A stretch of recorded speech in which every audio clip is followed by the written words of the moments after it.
welcome back. All right, it's Monday, so it's time for a new chapter.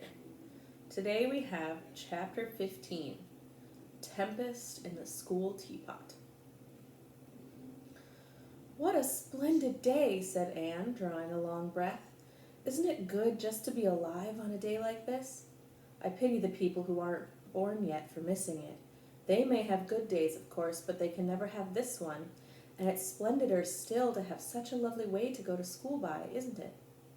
It's a lot nicer than going round by the road that is so dusty and hot, said Diana, practically, peeping into her dinner basket and mentally calculating if the 3 juicy, toothsome raspberry tarts reposing there were divided among 10 girls, how many bites each girl would have. The little girls of Avonlea School always pooled their lunches, and to eat 3 raspberry tarts all alone, or even to share them only with one's best chum, would have forever and ever branded as awful mean the girl who did it. And yet, when the tarts were divided among 10 girls, you just got enough to tantalize you. The way Anne and Diana went to school was a pretty one. Anne thought those walks to and from school with Diana couldn't be improved upon even by imagination. Going around by the main road would have been so unromantic, but to go by Lover's Lane and Willowmere and Violet Vale and the Birch Path was romantic, if ever anything was. Lover's Lane opened out below the orchard at Green Gables and stretched far up into the woods to the end of the Cuthbert farm. It was the way by which the cows were taken to the back pasture and the wood hauled home in winter. Anne had named it Lover's Lane before she had been a month at Green Gables. Not that lovers ever really walked there, she explained to Marilla. Excuse me, sir. Excuse me. Can you move out of the way? No, thank you. But Diana and I are reading a perfectly magnificent book, and there's a Lover's Lane in it. So we want to have one too, and it's a very pretty name, don't you think? So romantic. We can imagine the lovers into it, you know. I like that lane because you can think out loud there without people calling you crazy. Anne, starting out alone in the morning, went down Lover's Lane as far as the brook. Here Diana met her, and the 2 little girls went on up the lane under the leafy arch of maples. Maples are such sociable trees, said Anne. They're always rustling and whispering to you, until they came to a rustic bridge. Then they left the lane and walked through Mr. Barry's back field and past Willowmere. Beyond Willowmere came Violet Vale, a little green dimple in the shadow of Mr. Andrew Bell's big woods. Of course, there are no violets there now, Anne told Marilla, but Diana says there are millions of them in spring. Oh, Marilla, can't you just imagine you see them?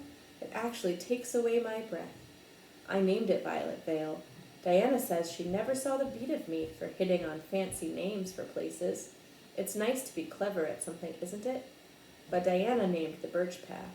She wanted to, so I let her, but I'm sure I could have found something much more poetical than plain Birch Path.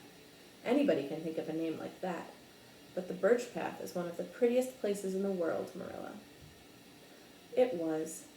Other people besides Anne thought so when they stumbled on it. It was a little narrow, twisting path, winding down over a long hill straight through Mr. Bell's woods, where the light came down sifted through so many emerald screens that it was as flawless as the heart of a diamond. It was fringed in all its length with slim young birches, white-stemmed and lissom-boughed. Ferns and starflowers and wild lilies of the valley and scarlet tufts of pigeonberries grew thickly along it, and always there was a delightful spiciness in the air, and music of bird calls and the murmur and laugh of woodwinds in the trees overhead. Now and then you might see a rabbit skipping across the road if you were quiet, which, with Anne and Diana, happened about once in a blue moon. Down in the valley, the path came out to the main road, and then it was just up the spruce hill to the school. The Avonlea School was a whitewashed building, low in the eaves and wide in the windows, furnished inside with comfortable, substantial, old-fashioned desks that opened and shut, and were carved all over their lids with the initials and hieroglyphics of 3 generations of schoolchildren.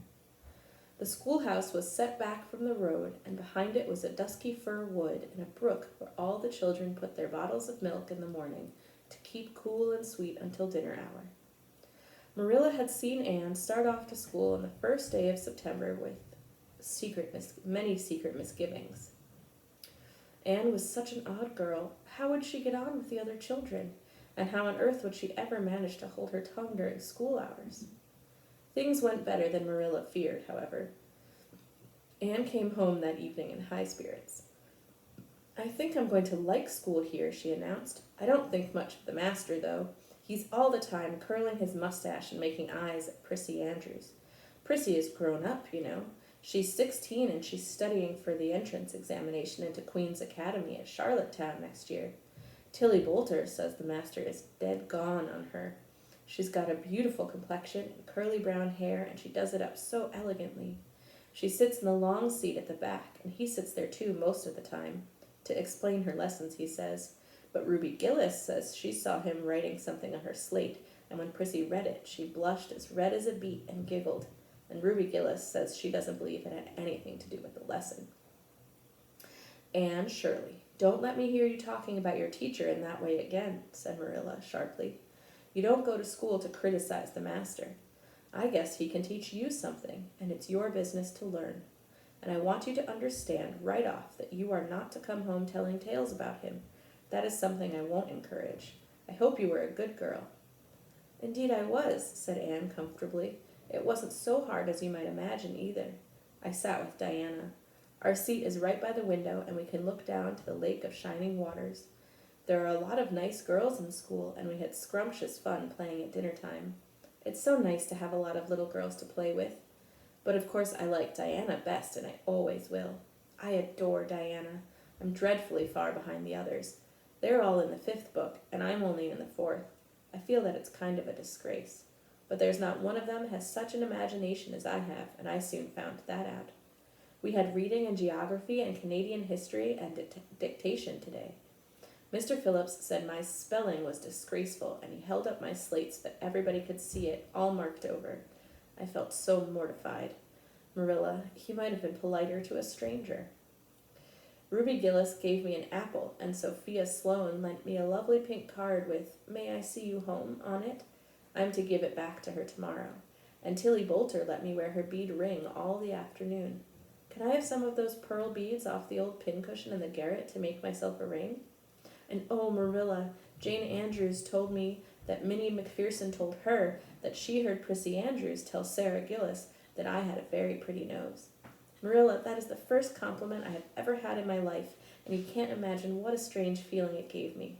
Marilla, have I really a pretty nose? I know you'll tell me the truth." "Your nose is well enough," said Marilla shortly. Secretly, she thought Anne's nose was a remarkably pretty one, but she had no intention of telling her so.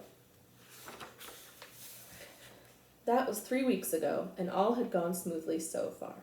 And now, this crisp September morning, Anne and Diana were tripping blithely down the birch path, 2 of the happiest little girls in Avonlea.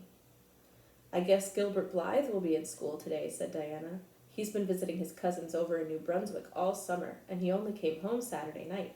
He's awfully handsome, Anne, and he teases the girls something terrible. He just torments our lives out." Diana's voice indicated that she rather liked having her life tormented out than not. "Gilbert Blythe?" said Anne. "Isn't it his name that's written up on the porch wall with Julia Bell's and a big 'Take Notice' over them?" "Yes," said Diana, tossing her head, "but I'm sure he doesn't like Julia Bell so very much. I've heard him say he studied the multiplication table by her freckles." "Oh, don't speak about freckles to me," implored Anne. "It isn't delicate when I've got so many.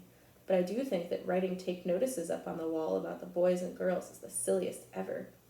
I should just like to see anybody dare to write my name up with a boy's.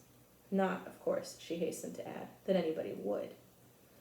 Anne sighed. She didn't want her name written up, but it was a little humiliating to know that there was no danger of it. "Nonsense," said Diana, whose black eyes and glossy tresses had played such havoc with the hearts of Avonlea schoolboys that her name figured on the porch walls and half a dozen take notices. "It's only meant as a joke, and don't you be too sure your name won't ever be written up. Charlie Sloane is dead gone on you. He told his mother, mind you, that you were the smartest girl in school. That's better than being good-looking." "No, it isn't," said Anne, feminine to the core. "I'd rather be pretty than clever, And I hate Charlie Sloane. I can't bear a boy with goggle eyes. If anyone wrote my name up with his, I'd never get over it, Diana Barry. But it is nice to keep head of your class. You'll have Gilbert in your class after this, said Diana, and he's used to being head of his class, I can tell you. He's only in the 4th book, although he's nearly 14. 4 years ago, his father was sick and had to go out to Alberta for his health, and Gilbert went with him. They were there 3 years, and Gil didn't go to school hardly any until they came back. You won't find it so easy to keep head after this, Anne. I'm glad, said Anne quickly. I couldn't really feel proud of keeping head of little boys and girls of just 9 or 10. I got up yesterday spelling ebullition. Josie Pye was head and, mind you, she peeped in her book. Mr. Phillips didn't see her. He was looking at Prissy Andrews. But I did. I just swept her a look of freezing scorn, and she got red as a beet and spelled it wrong after all. Those Pye girls are cheats all round, said Diana indignantly as they climbed the fence of the main road. Gertie Pye actually went and put her milk bottle in my place in the brook yesterday. Did you ever? I don't speak to her now.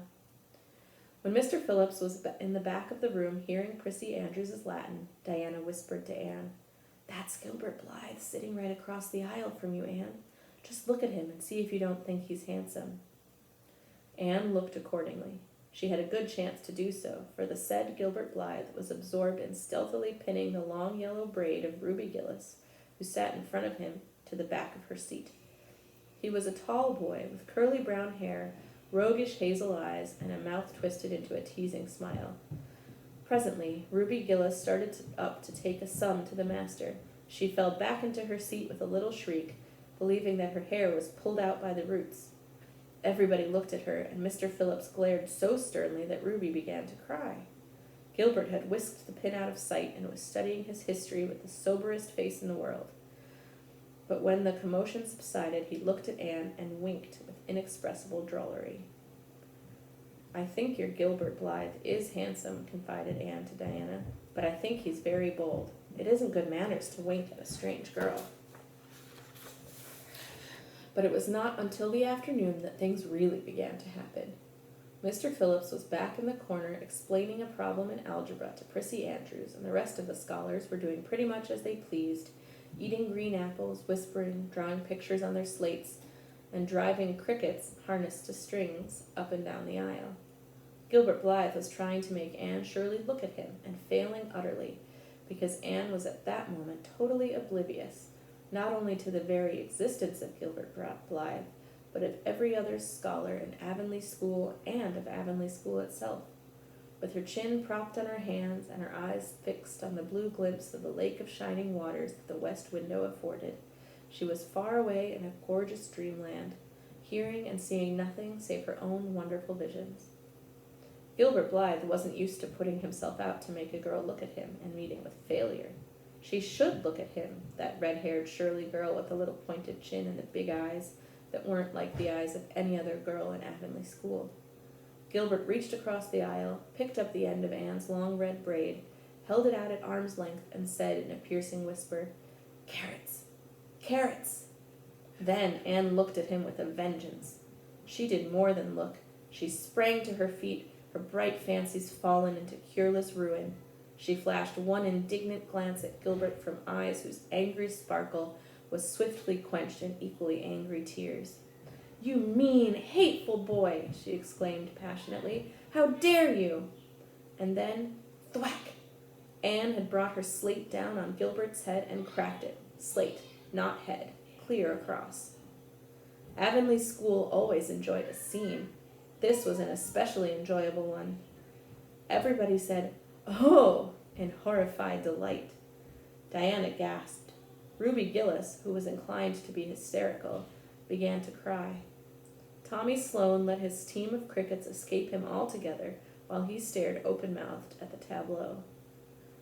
Mr. Phillips stalked down the aisle and laid his hand heavily on Anne's shoulder. "Anne Shirley, what does this mean?" he said angrily. Anne returned no answer. It was asking too much of flesh and blood to expect her to tell before the whole school that she had been called carrots. Gilbert it was who spoke up stoutly. "It was my fault, Mr. Phillips. I teased her." Mr. Phillips paid no heed to Gilbert. I am sorry to see a pupil of mine displaying such a temper and such a vindictive spirit, he said in a solemn tone, as if the mere fact of being a pupil of his ought to root out all evil passions from the hearts of small, imperfect mortals. Anne, go and stand on the platform in front of the blackboard for the rest of the afternoon.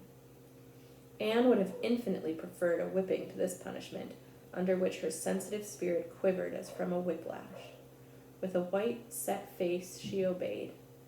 Mr. Phillips took a chalk crayon and wrote on the blackboard above her head, Anne Shirley has a very bad temper. Anne Shirley must learn to control her temper, and then read it out loud so that even the primer class, who couldn't read writing, should understand it.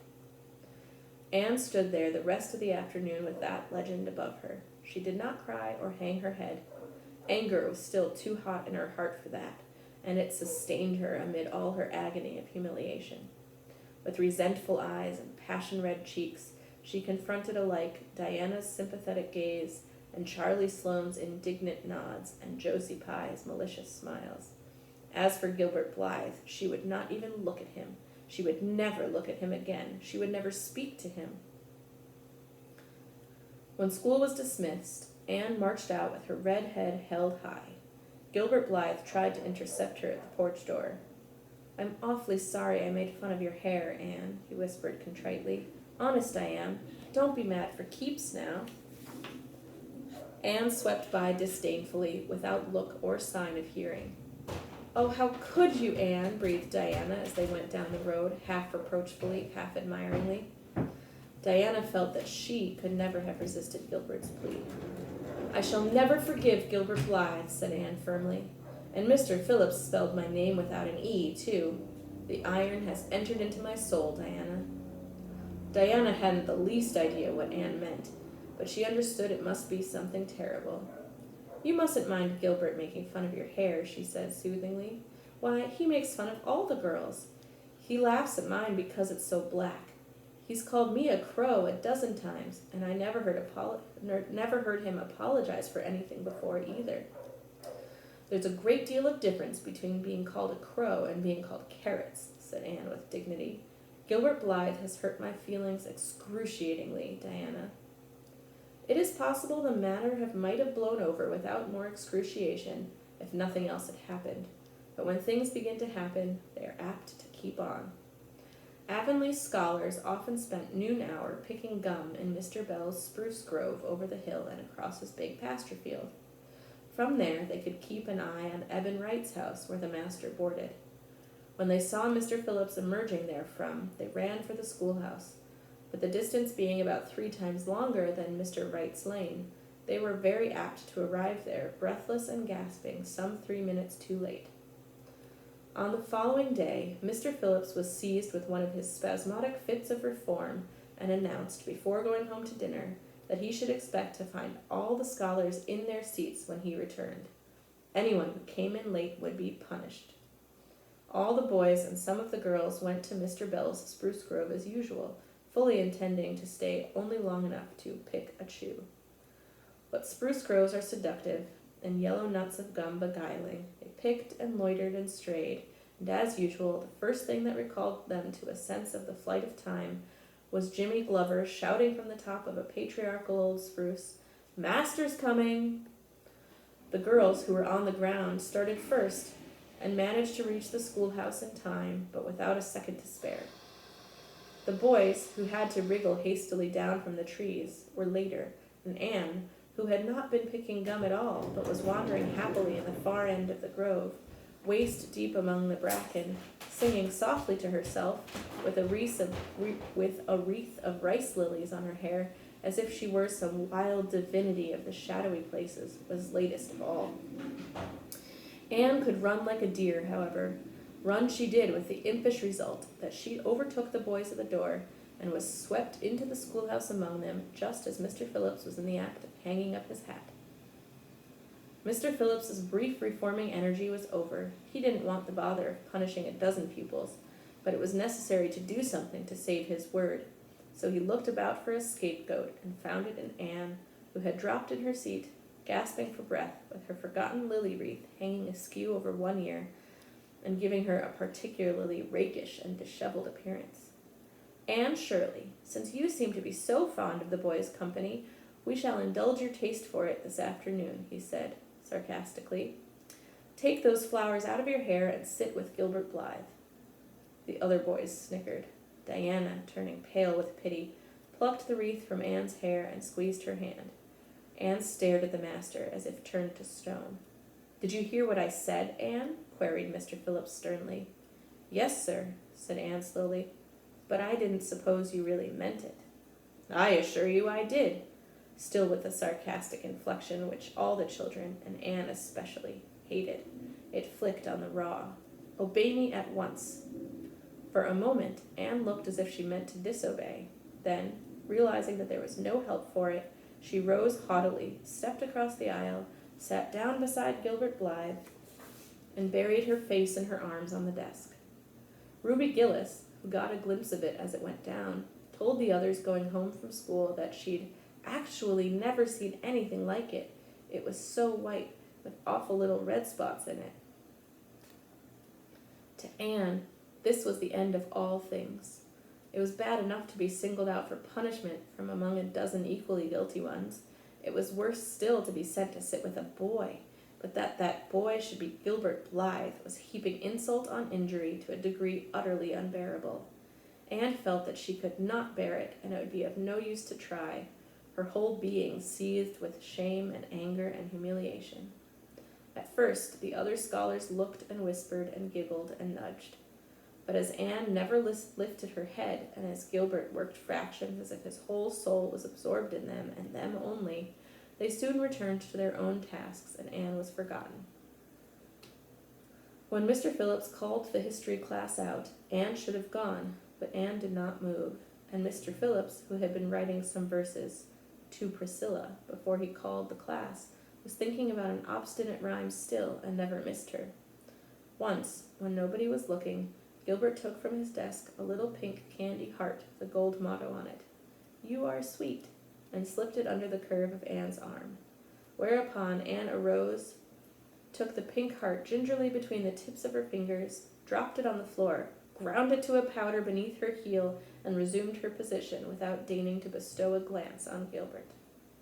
When school went out, Anne marched to her desk, ostentatiously took out everything therein, books and writing tablet, pen and ink, testament and arithmetic, and piled them neatly on her cracked slate. "What are you taking all those things home for, Anne?" Diana wanted to know as soon as they were out on the road. She had not dared to ask the question before. "I'm not coming back to school any more," said Anne. Diana gasped and stared at Anne to see if she meant it. "Will Marilla let you stay home?" she asked. "She'll have to," said Anne. "I'll never go to school to that man again." "Oh, Anne," Diana looked as if she were ready to cry. "I do think you're mean. What shall I do? Mr. Phillips will make me sit with that horrid Gertie Pye. I know he will because she is sitting alone. Do come back, Anne." "I'd do almost anything in the world for you, Diana," said Anne sadly. "I'd let myself be torn limb from limb if it would do you any good. But I can't do this, so please don't ask it. You harrow up my very soul." "Just think of all the fun you will miss," mourned Diana. "We are going to build the loveliest new house down by the brook, and we'll be playing ball next week, and you've never played ball, Anne. It's tremendously exciting. And we're going to learn a new song. Jane Andrews is practicing it up now, and Alice Andrews is going to bring a new pansy book next week, and we're all going to read it out loud, chapter about Down by the Brook. And you know you are so fond of reading out loud, Anne." Nothing moved Anne in the least. Her mind was made up. She would not go to school to Mr. Phillips again. She told Marilla so when she got home. "Nonsense," said Marilla. "It isn't nonsense at all," said Anne, gazing at Marilla with solemn, reproachful eyes. "Don't you understand, Marilla? I've been insulted." "Insulted fiddlesticks. You'll go to school tomorrow as usual." "Oh, no," Anne shook her head gently. "I'm not going back, Marilla. I'll learn my lessons at home, and I'll be as good as I can be, and hold my tongue all the time if it's possible at all. But I will not go back to school, I assure you." Marilla saw something remarkably like unyielding stubbornness looking out of Anne's small face. She understood that she would have trouble in overcoming it, but she resolved wisely to say nothing more just then. "I'll run down and see Rachel about it this evening," she thought. There's no use reasoning with Aunt now. She's too worked up, and I have an idea she can be awful stubborn if she takes the notion. Far as I can make out from her story, Mr. Phillips has been carrying matters with a rather high hand, but it would never do to say so to her. I'll just talk it over with Rachel. She's sent 10 children to school, and she ought to know something about it. She'll have heard the whole story, too, by this time. Marilla found Mrs. Lynde knitting quilts as industriously and cheerfully as usual. I suppose you know what I've come about, she said, a little shamefacedly. Mrs. Rachel nodded. About Anne's fuss in school, I reckon, she said. Tilly Boulter was in on her way home from school and told me about it. I don't know what to do with her, said Marilla. She declares she won't go back to school. I never saw a child so worked up. I've been expecting trouble ever since she started to school. I knew things were going too smooth to last. She's so high-strung. What would you advise, Rachel? Well, since you've asked my advice, Marilla, said Mrs. Lynde amiably. Mrs. Lynde dearly loved to be asked for advice. I'd just humor her a little at first. That's what I'd do. It's my belief that Mr. Phillips was in the wrong. Of course, it doesn't do to say so to the children, you know. And of course he did right to punish her yesterday for giving way to temper. But today it was different. The others who were late should have been punished as well as Anne, that's what. And I don't believe in making the girls sit with the boys for punishment. It isn't modest. Tilly Boulter was real indignant. She took Anne's part right through and said all the scholars did too. Anne seems real popular among them somehow. I never thought she'd take with them so well. Then you really think I'd better let her stay home? Said Marilla in amazement. Yes. That is, I wouldn't say school to her again until she said it herself. Depend upon it, Marilla, she'll cool off in a week or so and be ready enough to go back of her own accord, that's what. While, if you were to make her go back right off, dear knows what freak or tantrum she'd take next and make more trouble than ever. The less fuss made, the better, in my opinion. She won't miss much by not going to school, as far as that goes. Mr. Phillips isn't any good at all as a teacher. The order he keeps is scandalous, that's what. And he neglects the young fry and puts all his time on those big scholars he's getting ready for Queen's. He'd never have got the school for another year if his uncle hadn't been a trustee. The trustee, for he's just leads the other two around by the nose, that's what. I declare I don't know what education in this island is coming to. Mrs. Rachel shook her head, as much to say as if she were only at the head of the educational system of the province, things would be much better arranged. Marilla took Mrs. Rachel's advice, and not another word was said to Anne about going back to school. She learned her lessons at home, did her chores, and played with Diana in the chilly purple autumn twilights.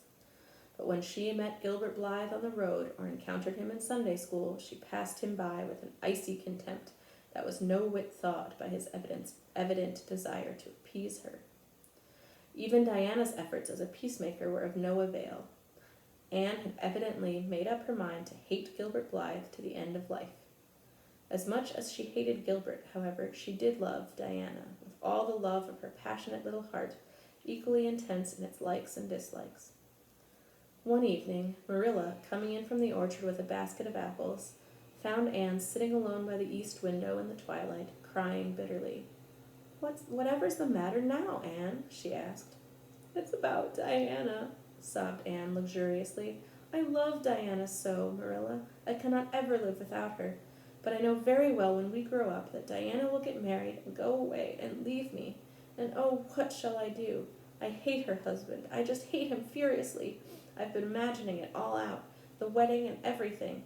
Diana dressed in snowy garments with a veil and looking as beautiful and regal as a queen, and me the bridesmaid, with a lovely dress too, and puffed sleeves, but with a breaking heart hid beneath my smiling face, and then bidding Diana goodbye.